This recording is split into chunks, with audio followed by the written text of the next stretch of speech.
Sveiki, draudze! Tiešām liels prieks jūs šeit redzēt. Nezinu, kā jums, bet tad, kad Kaspar vada mūsu lūkšanā un puikas bija tur iekšā, man bija tāda sajūta, ka tā milzīgas enerģijas, kas tur iekšā mums atdala tikai maza durvitis, un tulīt viņi izpraksiet, un šeit, zini, ka tas bija multini Looney Tunes, kurš tas dzīvnieks, kurš virpulis, un šeit tādi vairāki virpuli aizlidosiet tagad. Man tāda bija sajūta, ka tulīt viņi tur uzpraksīt to visu istabu. Bet slava Dievam par mūsu bērniem, vai ne? Ka viņi tādi dzīvi un veseli un nesēž telefonus un skatos, ka viņi šeit uzvedas. Man tāds bija tāds prieks, ka viņi uzskata draudzeni kā baznīcu, kur neko nedrīkst darīt, kur ir tikai rituāli, kur tikai pa labi, pa kreisi, a viņi jūt viņu kā māju. Un viņi tik droši šeit uzvedas, ka tik forši, ka nevajag viņus no rīta, svētdienas, kur braucam? Uz draudzu. Uz draudzu. Viņi, uz draudzu forši, braucam. Un tas, man tiešām liels prieks, ka mūsu draudzes ir dzīves. Un pilnas ar mīlestību tas tiešām. Jā, mani sauc Denis. Es esmu BPI students. Kā arī es esmu vīrs un 4 bērnu tevs. Jā, visi bērni man šeit, slavu Dievam, šodien šeit. Šodien es gribu jums pastāstīt tādu lietu. Jā, otrdienas, trešdienas jau gandrīz būs gads. Mēs ar vīriem pētam Bībeli. 6 no rīta mēs satiekamies Zoomā un lasam kaut kādu vārdu un tad ejam pa 6 punktiem, 7 to vārdu pētot. Lasam, izrakstam, saņemam kaut kādas atlasmes, dalamies un tas jau vairāk, jau drīz jau gadu. Un zināt, ka dažreiz ir tā, ka jums arī noteikti tā ir, tad mēs visi lasam Bībeli un mēs zinām to, ka ir panti, kur mēs jau tik reizes jau lasējam. Tik reizes, un mūsu smadzenes ir tā, kad mēs to pantu lasam, smadzenes automatiski pat neiedziļinās tajā pantā. Viņa, ko tur, jau izlasījam vairākas reizes, ejam tālāk. Un ir panti, kur tiki vārdi, un tu domā, ko tur var paņemt? Ko tu tur, ko tu var no tā panta vispār izvilkt vēl? Visu jau izlasīja, viss jau skaidrs. Bet slava Dievam, ka viņš vienmēr parāda to, ka Dieva vārds ir dzīvs, un viņš nevar būt, ka tu viņu, to pantu jau izpēti un vispār nekā. Katru reizi Dievs kaut ko atver. Un tā bija mums arī tā rīta, mēs lasījām Romiešiem 16. nodaļu no 1 līdz 24. pantam. Un es jūs aicinu arī tagad atvērt Bībeles un izlasīt kopā ar mani. Romiešiem 16 no 1 līdz 24. Pāvils raksta. Jūsu gadībai ieteicu Foibu, mūsu māsu Kencerijas draudzes kopēju. Uzņemiet viņu tā kunga vārdā, kā svētajiem klājas, un palīdziet viņai, ja viņa kāda lieta vajadzīgs, jūsu atbalsts. Arī viņa daudzim bijusi par aizstāvi, arī man pašam. Sveicināt Prisku un Akvilu, mana darba biedrus Kristu Jēzu. Viņi savu galvu likuši kīla par manu dzīvību. Tā ka viņam neviens es esmu pateicīgs, bet visas nejūdu draudzes. Arī draudzi viņu nāma sveicināti. Sveicināt manu mīļoto Epainetu, kas ir pirmais Kristus guvums Āzijā. Sveicināt Mariju, kas daudz pūlījusi jūsu labā. Sveicināt Androniku un Jūniju, manus cilsbrāļus un cietuma biedrus, kas ieņem cienīgu vietu starp apustuļiem un jau priekš manis kļuvusi kristieši. Sveicināt Ampliātu, kas man ir mīļš Kristu. Sveicināt manu darba biedru Kristu Urbanu un manu mīļotu Stāciju. Sveicināt pārbaudītu Kristu mācekli Apelu. Sveicināt tos, kas pieder pie apostuļa Aristobula saimas ļaudim. Sveicināt manu cilsbrāli Herodionu. Sveicināt Narkisa saimas ļaudis, kas ir kristieši. Sveicināt Trifainu un Trifozu, kas strādā tā kunga darbu. Sveicināt mīļotu Persīdu, kas daudz pūlījušas tā kunga darba. Sveicināt kunga izredzētu Rūfu un viņa māti, kas ir arī manē. Sveicināt Asinkrītu, Flegontu, Hermēju, Patrobu, Hermu un brāļus, kas atrodas pie viņam. Sveicināt Filologu un Jūliju, Heriju un viņa māsu Olimpu un visus svētus, kas pie viņam sveicināt cits citu ar svētu skūpstu. Jūs sveicinā visas Kristus draudzes. Es lieku jums pie sirds, brāļi. Ņemiet vērā tos, kas rāda šķelšanos un pretestību tai mācībai, ko esat mācījušies. Vairieties no viņam. Tādi cilvēki nekalpo mūsu kunga Kristum, bet savam vēderam. Un ar saviem saldiem vārdiem un skaistiem runam pieviļ vientiesīgu sirds, bet jūsu paklausība visiem kļuvusi zināma. Tāpēc man par jums ir prieks, bet tikai vēlos, lai jūs būtu gudri uz labu, bet zīmējoties uz ļaunu, kā bērni, bet miera Dievs visa drīzumā samis satanu apakš jūsu kājām. Jūsu kunga Jēzu žēlastība, lai ir ar jums. Jūs sveicina Timotejs, man darba biedrs, kā arī Litkijs, Jāzons un Sozipatrs, mani cilsbrāļi. Es, Tircejs, šis vēstules rakstītais, sveicinu jūs kunga. Jūs sveicina Gājs, mans un visas draudzes nama tevs. Jūsu sveicina Erasts, pilsētas saimniecības vadītais, un brālis Kvarts, mūsu kunga Jēzus Kristus žēlastība, lai ir ar jums visiem. Amen. Nu, ko šeit var paņemt? Nu, vārdi un vārdi, vai ne? Nu, ko es šeit varu paņemt? Nu, sveicinam visus un forši. Bet, zini, tad, kad tu saki pētīt, kad tu tiešām apstājies vārda, kad tu tiešām ļauj svētiem garam vadīt tur, tad svētais gars sāk rādīt. Un, piemēram, ko mēs šeit varat redzēt pa Pāvilu? Pāvilam ir pateicīgas sirds. Paskatieties, viņš atceras katru. Viņš pasaka par katru cilvēku labu vārdu. Pāvils, starp citu, es līdz šim brīdim biju tā domājis. Pāvils nav vientuļa zvaigzne, kura brauca pa draudzim, dibina un visi viņam aplaudē.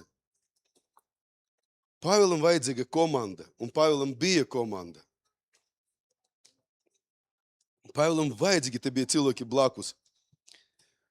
Un otrais, ko svētais gars parādīja, jūs zināt to, ka agri, kad raksties tas vēstules, raksties tas evangelijas, bija divi veidus, kā viņi rakstīja.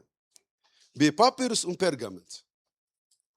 Papīrs bija no bambuka un pergaments bija no ādas. Papīrs bija letek. Bet tāpat, lai kaut ko rakstīt, cilvēkam vajadzēja bija pārdomāt, ko viņš rakstīsiet, ļoti akurāti rakstīt, jo tur kļūdas neatļaujas, jo šeit mēs varam kompi paņemt un delēt un viss kārtībā, vai ne? Tur tā, ka tu raksti, tad tu raksti. Un plus, tev jāpadomā, vai tiešām to, ko es rakstu, ir vajadzīgs. Tu nevar rakstīt, šodien bija labs laiks, redzu, ka putniņš tu čivinēja. Nu, cilvēki tā laika to jau nedara. Viņi raksta tikai tas, kas ir svarīgi. Plus mēs zinām, ka Pāvils pats rakstē, ka katrs Dieva iedvesmos raksts ir arī noderīgs mācībai, viņa priekšdarīšanai, labošanai, audzināšanai taisnībā. Un šī rakstvieta, ko Pāvils rakstē, ir Dieva iedvesmota. Tas nozīmē, ka pats Dievs gribēja, lai mēs zinām pa šiem vārdiem. Un es sāku tagad domāt, kas tādi pa ticības ģenerāli, kas tādi pa varoniem, ka man tagad par viņiem jāzina, ko viņi tādu varonīgu izdarīja. Vakar viena konferencē cilvēki, kas maina nāciju. Es piekritu, ka mums vajag mainīt nācijus. Es domāju, varbūt šitie viņi maina nāciju, varbūt viņi tie, kuri, es nezinu, Itāliju izmainīja, vai tur Turciju. Bet tā ka ne. Šeit kopā pieminēti 15 vārdi. Es godīgi sakot meklēju kaut kādu, zināt, ka tas 12 vārdi, tur vēl kaut ko 12 aposteļi, kaut kādu meklēju. 15 vārdi un nekas tur cit nav. Un tā, ka šeit ir viņi tik daudz informācijas par viņu, mēs paņemam dažas tikai par viņiem, parunāsim par dažiem. Pirmais vārds, kas tik minēts, ir masofoiba. Diakonese. Un zināt, ka šeit es paņemu to vārdu, ko izmantoja Pāvils, diakonese, jo šobrīd tas vārds ir nedaudz mums samainīts. Tas nenozīmē, ka tāds masofoiba bija vārdu mācītāja un viņi tur stājas draudzes priekšu, vēl kaut ko. Nē, viņa bija kalpotāja. Un šis vārds nozīmē kalpotāja. Un viņa kalpotāja ar saviem vairākiem dāvanam, ar žēlsirdību, ar viesmīlību. Daži uzskata to, ka viņa bija bagata. Un viņa kalpoja ar savu namu. Daži uzskata, ka ne, ka viņa bija bārene un savādāk kalpoja. Bet doma ir tāda, ka masofoiba bija kalpotāja, savas draudzes diakonese. Ne vienkārši tā, kura atnāca svētdienas, bet bija tā, kura katru dienu kalpoja. Vēl vēsturnieki domā par to, ka, tā kā tas Kensherija bija ostas pilsēta un bija viņi netālu no pašas Korintas, un daži uzskata to, ka pat Korinta draudzē pulcēs pie tās masofoibas mājas, jo tajā brīdī Korinta bija baiga pretestība pret tās kristiešu draudzes. Tā bija māsa, kuru vienkārši kalpoja savai draudzei. Otrus ir tik pieminēti Priska un Akvila. Par šiem cilvēkiem mēs daudz vairāk zinām, jo jaunajā derībā un apostoļu darbus daudz par viņiem rakstīts. Ne daudz, bet ir vairāki pieminēti par viņiem. Viņi bija jūdi no Romas. Un imperatora Klaudija Pāvils, tad, kad viņš izsūtīja visus jūdus no Romas, viņi arī bija spiesti braukt prom, kā daudzi jūdi. Ar Pāvilu viņi iepazinas Korintā. Un viņam bija kopēja nodarbība, viņi taisīja kopā teltis, un viņi pelni naudu ar telšu izgatavošanu. Interesanti to, ka Pāvils par viņam rakstā darba biedri Jēzu Kristu. Man tas vārds ļoti iekira. Tā kā akis lupa. Darba biedri Jēzu Kristu. Un es padomāju, cik daudz cilvēkus savā dzīvē es varu nosaukt par darba biedru Jēzu Kristu. Ne vienkārši par manu čomuku, brāli Kristu. Jā, protams. Bet darba biedrs Jēzu Kristu. Cilvēks, ar ko es kopā strādāju Jēzu Kristu laba. Man paveicas, man ir tādi draugi, man ir tādi darba biedri, kurus varu nosaukt, ka viņi ir mani darba biedri. Padomājiet jūs, vai jums ir tādi darba biedri? Un varbūt jūs ir kādam ir darba biedrs Jēzu Kristu. Interesanti šeit Pāvils raksta to, ka ar savu dzīvību viņi riski ar savu dzīvību slēpjot Pāvilu. Tas arī, zināt, ka tas ir ne katrs gatavs to izdarīt. Ziniet, ka mēs gatavi kalpot līdz kaut kādam brīdim, a tad, kad jau smagi, tad mēs sākam jau piebremzēt. Varbūt nē, tas ir nav tik labi, tas man būs neizdevīgi, vai tas man būs sāpīgāk. Ja? Bet viņi bija tie, kuri riskēja. Un visvairāk man patīk par viņam, viņa ceļu, viņi bija Roma, Korinta, mēs lasām, un Efese.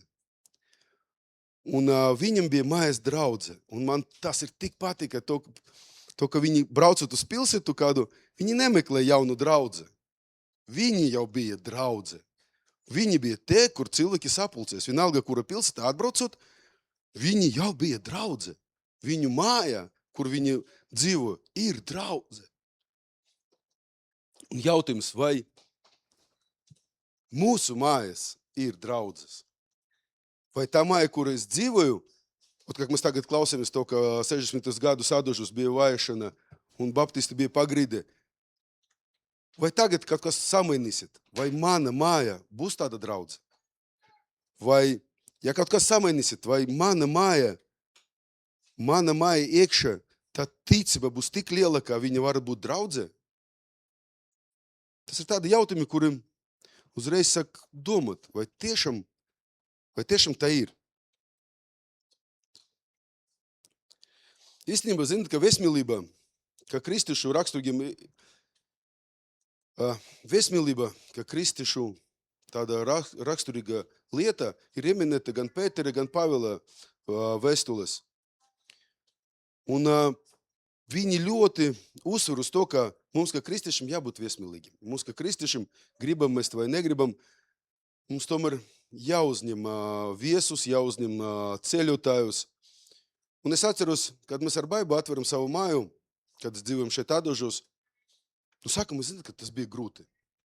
Pats, tūlīt atbrauksiet ciemiņi, man vēl jākārto māju, jātura tolete, jāpļauj zāle, tur jādara to, jādara šo, lai te tikai atbrauc uz 2 stundām, un pēc tam man 2 stundas jāmazga traukus, jātira māju, vai ne? Dāmas uzreiz sāk smēties, vai ne? Visi tik pazīstami. Jāmazga, jātira, tā labāk varbūt, ne? Un mēs par to tiešām pārdzīvojam un nevaram uzņemties, bet viens brīdis mēs aicinājām ciemus. Un tajā brīdī bija 3 ģimenes, 6 pieauguši un 12 bērni laikam. Kaut ko tā. Pieauguši sēdēja maliņa un runēja un tikai kā tur muģiklis. Es domāju, bāc. Bet bija tik forši. Nesarunājot. Pirmā atbrauca cilvēki, paši palīdzēja sagatavot ēst, saklāt galdu. Bērni tur skraidēja, mēs runājam par dziļām tēmām. Pēc tam mēs kopā lūdzam. Tas bija tik brīnišķīgs laiks. Pēc tam, tad, kad viņi taisies braukt prom, visi palīdzēja savākt traukus, vai ne? Kaut ko nomazgāt, kaut ko ielikt trauku mašīnā. Bērni sevi sakārtoja, jo vecāki patica, mēs nebrauksim, kamēr nebūs sakārtots. Un, kad viņi aizbrauca, es sapratu, ka māja pat tīrāk nekā es biju iztīrījis. Un tā Dievs strādā. Mēs baidamies, bet Dievs saka, nē, pamēģini. Tu vienkārši saka darīt. Un es svētīšu. Nākošais, kas tur pieminēt, ir Marija. Man meitu arī sauc Marija, un tam dēļ. Marija, kas daudz pūlījušas jūsu laba.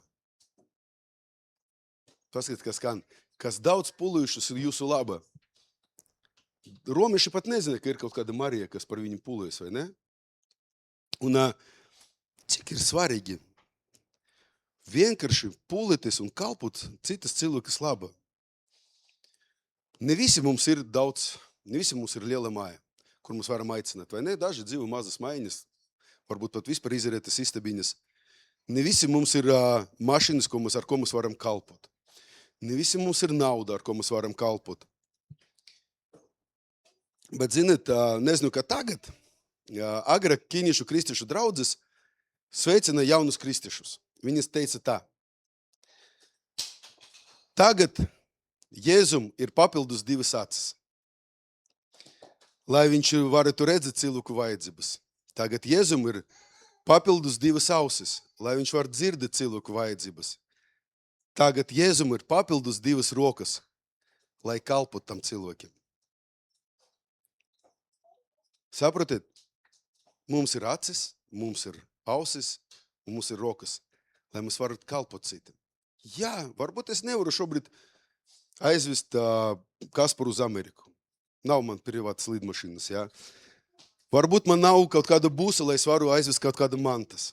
Bet man ir rokas, lai es varu atnakt pie Sašas un kaut ko nošpaktalēt tajā brīdī, vai ne? Man ir rokas, lai es varu kādam paņemt un aiznest kaut ko, vai ne, Lukas? Tā mēs varam kalpot. Cik daudz cilvēkiem, mana draudze ir vīrietis, viņš nesaprat to Smart ID. Viņš no Ukrainas, viņš nesaprat to Smart ID. Un reizi tur 3 mēnešus viņš pie manis nāca, Denis, ko tu tai reizi darīji? Paskaidro man. Es atkal sēžus, skatus. Manki si, manki du.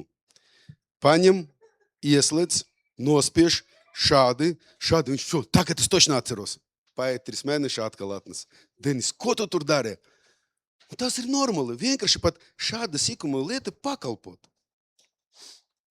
Vai ir ļoti viegli un ļoti grūti paņemt slotu un saslaucīt draudzi pēc dievkalpojuma? Ļoti viegli un ļoti grūti paņemt un izdarīt to toleti pēc dievkalpojuma. Kāpēc grūti un kāpēc viegli? Viss atkarīgs no jūsu sirds stāvokli.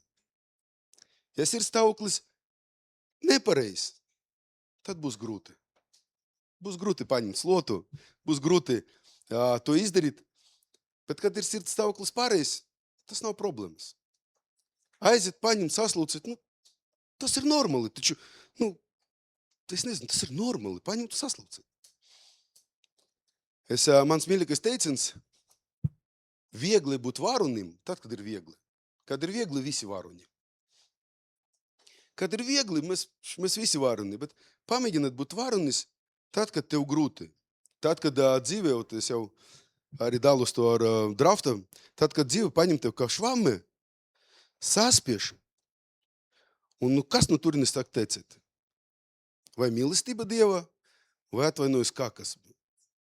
Kad dzīve jūs saspiešu tā, ka jūs gribas aiziet sturīti, apsisties, noslēpties, kājiņas piespiest, lai jums neviens neaiztikt. Tā ir brīdi, ko jūs gribat darīt. Vai jūs gribat kalpot tajā brīdi citam cilvēkam?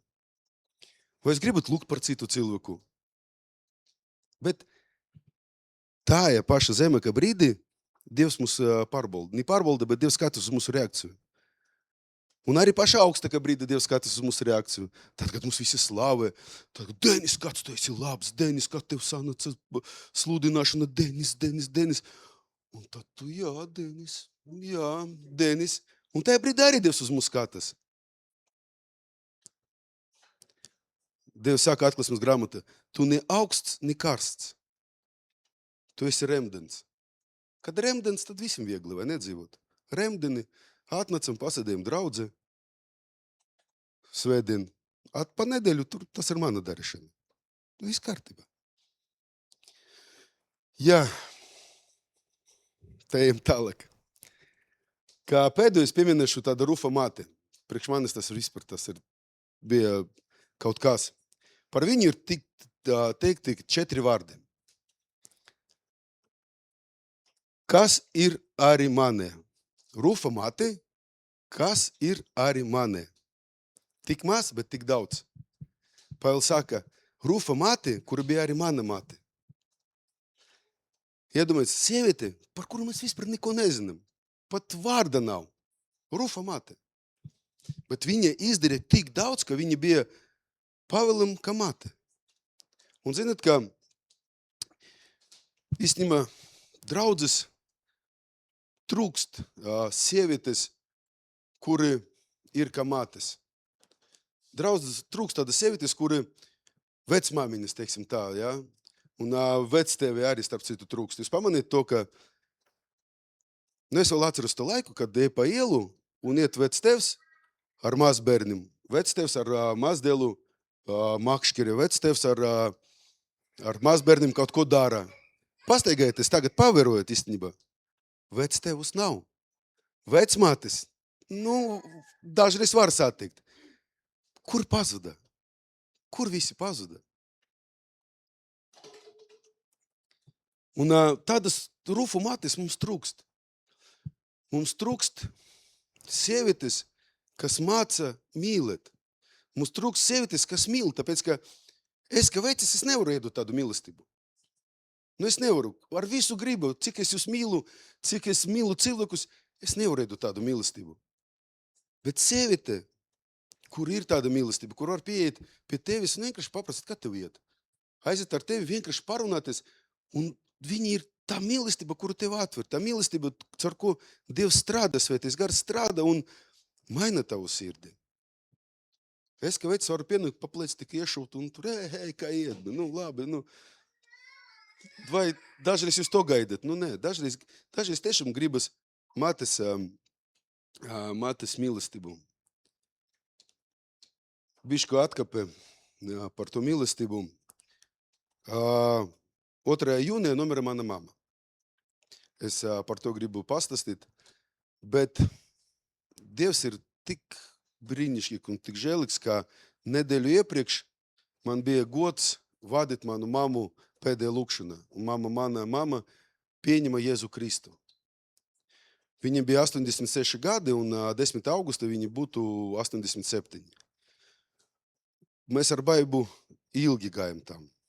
Un arī zaudējam cerību dažreiz. Bet Dievs izdarīja pa savu. Dievs neatlaidīgi strādāja ar manu mammu. Neatlaidīgi strādāja ar manu mammu. Un tad, kad viņa bija slimnīcā un trešdien es atbraucu, bija ļoti smagi. Nu, ļoti smagi. Un mamma teica tādus vārdus, pa ko Dievs mani soda, pa kādam grēkiem Dievs mani soda.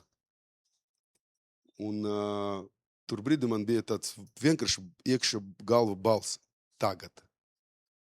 Un es saku, mamma, varbūt tad lūksim Dievam. Nu, lūksim Dievam un prasīsim piedošanu par tiem grēkiem, kas bija.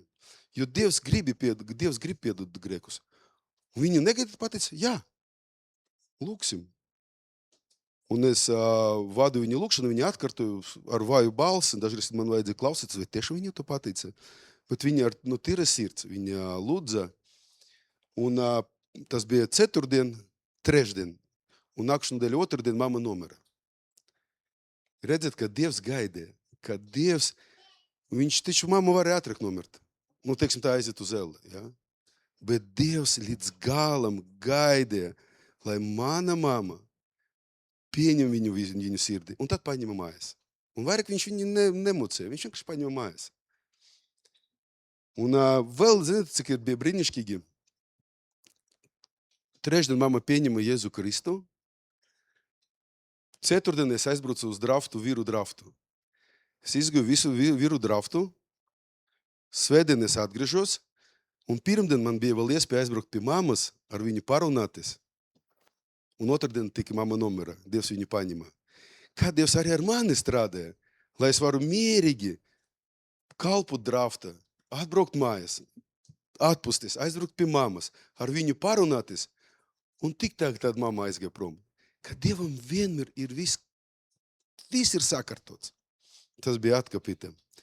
To es gribu jums pastāstīt. Vienkārši kādam ir tāda situācija, nezaudēt cerību. Dievs strādā ar jūsu rādiem, ar jūsu mamam, ar jūsu brāļiem, ar jūsu draugiem. Viņš strādā, jūs par viņiem lūdzat. Tā što jā, sievietes ar mammas sirdi mums ļoti vajadzīgas. Jo zinat, ka arī problēma ir tāda, ka mans tētis nevarēja būt labs tētis, jo viņš nezināja Dievu. Mans tētis nevarēja būt labs tētis, jo viņš nezināja savu tēti vispār. Jo mans vectēvs gāja bojā kara laika. Mana mamma nevarēja būt laba mamma, jo viņu mamma nezināja, kas būtu laba mamma. Saprotat, mums pazaudētas paudzes. Mums nav nodotas tā pieredze, nav nodotas tā mīlestība. Un ja ir tādas sievietes un tādi vīri, kuri draudze var dalīties ar savu pieredzi, ar savu mīlestību, mācīt mums, kā mīlēt. Vienkārši mācīt, kā mīlēt. Tas ir tik brīnišķīgi. Mums trūkst tādas sievietes draudzes. Un es ceru, ka arī šai draudze būs daudz tādas sievietes, kuri var dalīties. Pāvils taču rakstīja, cik svarīgi atraitnes. Viņš taču rakstīja, viņš katru reizi iemina atraitnes, cik svarīgi kalpot vispārējais. Tas ir ļoti svarīgi. Un Marija bija tāda. Varam pieminēt Trifoni un Trifozu Persīdu, kas strādāja un daudz pūlēs tā kunga darba. Bet skan apels, pārbaudīts Kristu māceklis. Pārbaudīts Kristu māceklis. Man, piemēram, gribas, lai par mani tā teiktu, pat arī bailes. Kur tad tas apels bija pārbaudīts, ka viņš, Pāvils viņu piemina, ka viņš bija pārbaudīts un uzticams. Cik daudz mums ir pārbaudīti, cik daudz mēs dzirdam pa tādiem kristiešiem, kuri neizturē. Kuri tik pārbaudīti, un viņi neizturē. Un sirds par tiem sap. Un es nevaru pateikt, ka es tagad visu izturēšu un vispārējais tikai ar Dievu. Bet vienkārši mēs visi tikam pārbaudīti. Visi. Jautājums, izturēsim mēs vai neizturēsim. Tagad es neceros vārdu, bet Pāvils iemina par vienu vīriti. Savas vēstules viņš vairākas reizes nododa sveicinu no tā mācekļa. Un beigas viņš saka, un šis aizgāja prom, jo viņu pasaules gudrība priekš viņam palika svarīgāk. varat pēc tam atrast visas, nu ne visas, bet daudzas vēstules, visa garuma Pāvils pieminekli to mācekli, ka viņš ar viņu visu sveicina, vispārējais. Un beigas, kad Pāvils raksta Timotejam, viņš jau no pirms savas navas, viņš raksta, bet viņš aizgāja prom, jo pasaules gudrība viņam palika svarīgāk. Cik būtu svarīgi pārbaudītam Kristu māceklim? Jūs pamaniet, ka kas viņus visu apvino? Tas cilvēks, par ko mēs tagad runam, kas viņus apvino? Konkrēti tā rakstvietā nav rakstīta. Bet ja mēs tagad iedzelamies un paskatāmies, viņus visus apvino kalpotāja sirds. Ne mācekļi, bet kalpotāja sirds. Cilvēks, kurš pēc savas sirdi vienkārši iet un dara. Cilvēks, kurš pēc savas sirdi vienkārši nedomājot dara.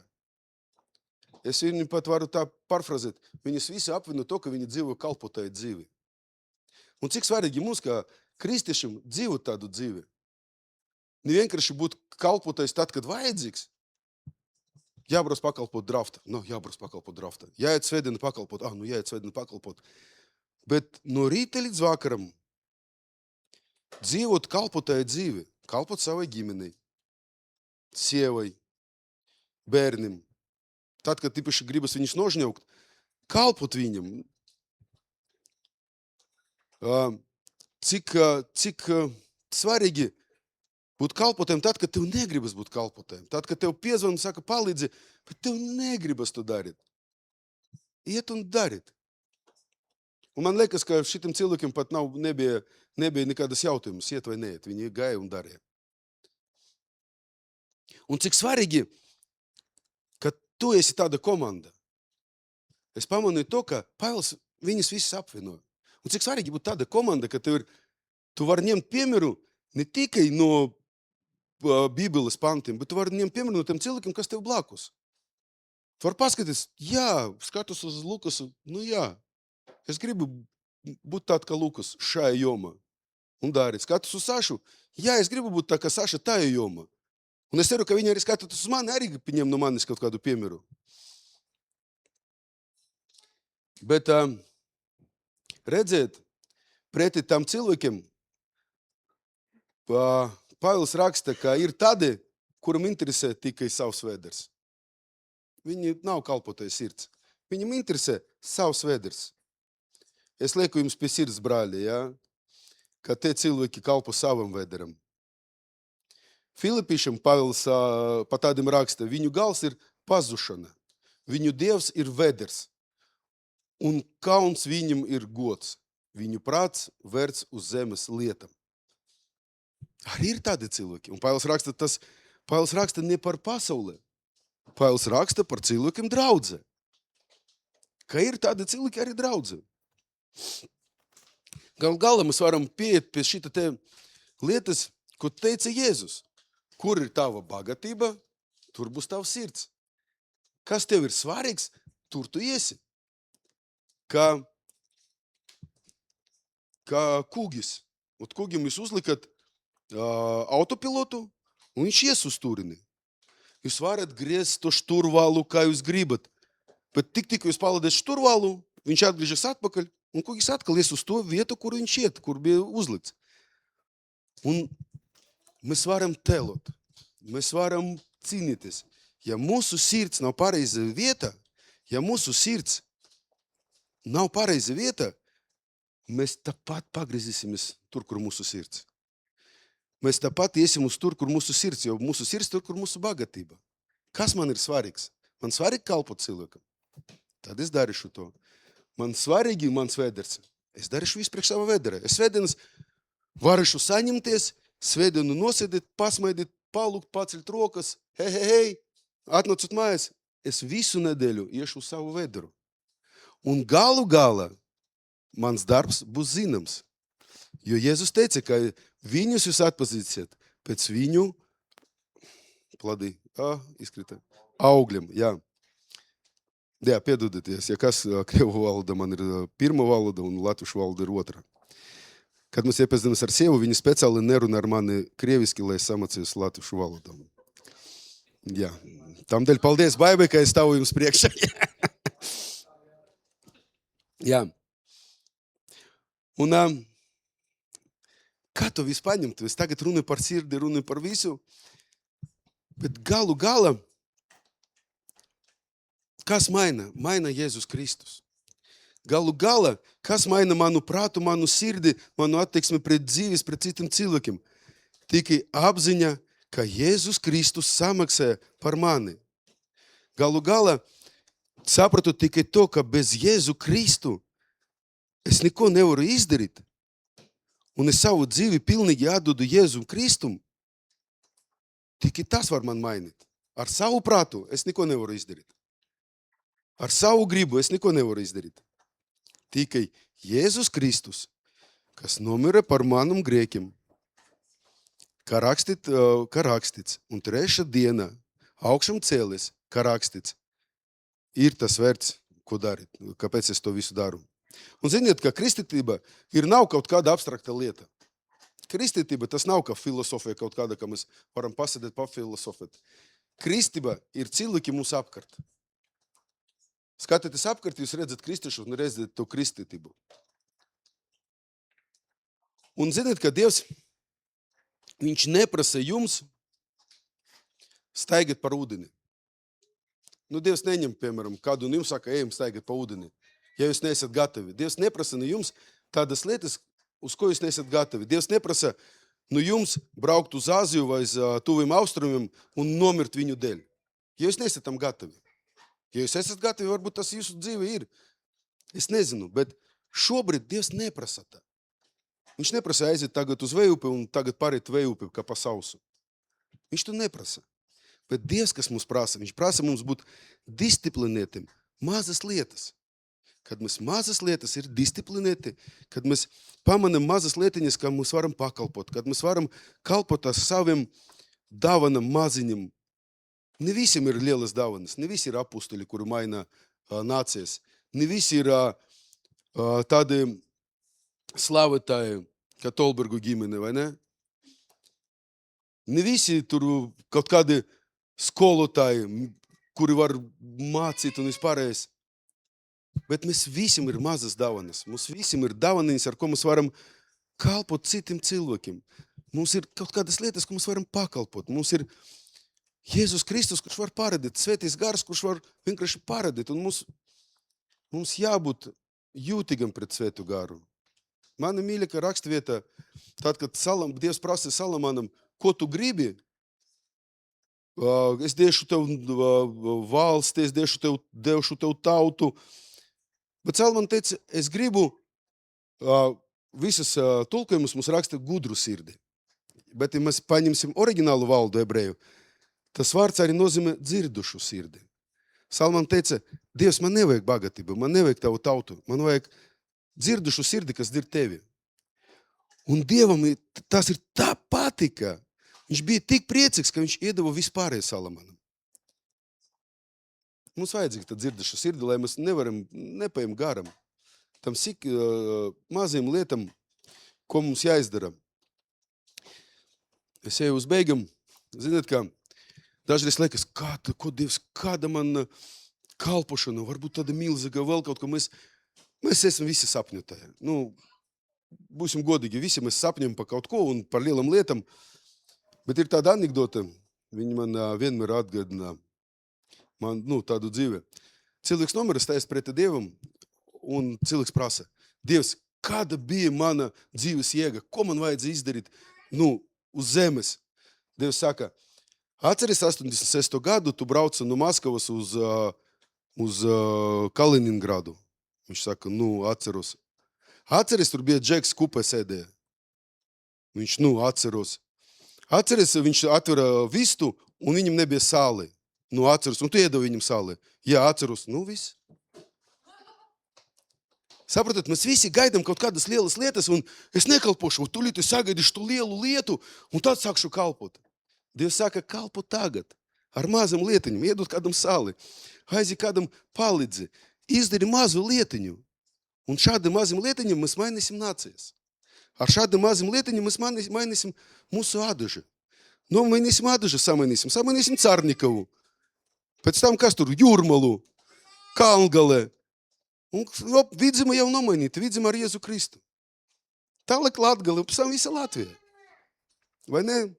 Vakar dzirdēju, ka cilvēki jau plāno braukt pa visu Latviju par robežu un lūgt un svaidīt ar eļļu. Nu vienkārši kaut ko darīt. Kaut ko cilvēki grib darīt un mainīt. Jā. Slava Dievam par to. Ka ir cilvēki, kuri dzird un uzticīgi. Un es gribu jums, tā kā es armijas cilvēks, es nevaru pabeigt vienkārši savu runašanu, vienkārši ar runašanu. Es gribu iedot jums tādu aicinājumu, uzdevumu šajai nedēļai. Atradiet lūdzu laiku, lai pabūt divi ar Dievu. Es zinu, ka tas ir grūti. Es zinu, ka tas ir grūti atrast laiku pabūt divi ar Dievu. Izslēdziet telefonus. Ja ir iespēja vienkārši aiziet uz mežu, izslēdziet telefonus. Divatā. Un paprasiet viņam, vai es esmu uzticīgs tajā lietas, ko tu man iedod, Dievs? Vai es esmu uzticīgs tajās lietas? Vai man sirds ir pareiza vieta? Īstenībā, man bailes tādas jautājumus uzdot katru reizi. Jo es baidos dzirdēt patiesību. Un patiesība mums dod brīvu, vai ne?